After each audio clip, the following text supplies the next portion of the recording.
रावण वध और राम राज्याभिषेक का प्रसंग सुनाया।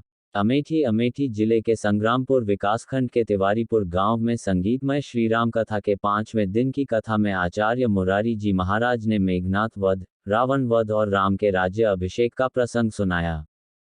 उन्होंने कहा कि जीवन में अगर हम भी अपने हृदय भवन में सीता सहित राम को धारण कर लेवें, तो हमारा जीवन सफल हो जाए। जो राम जी का कृपा पात्र बन जाता है उस पर सारा जगत कृपा बरसाता है।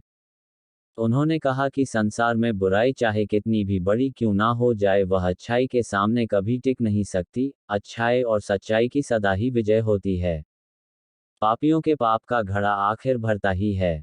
उसके पाप ही उस व्यक्ति के अंत का कारण बन जाते हैं।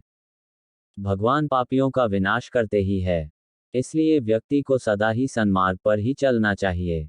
आचार्य मुरारी जी महाराज ने कहा कि मानव जीवन पाया है तो मानव जीवन को साकार करने का एकमात्र सहारा राम का नाम ही है।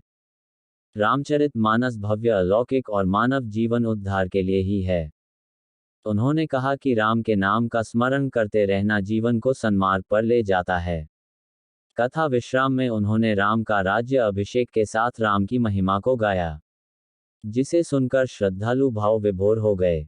इस अवसर पर व्यास मनीष वशिष्ठ सभी भक्तों से कहा कि गौमाता की सेवा, माता पिता की सेवा, मस्तक पर तिलक लगाना, गुरुजनों ब्राह्मण जनों का सम्मान करना, सदैव राम का कृष्ण का ध्यान करने का संकल्प सभी से कराया।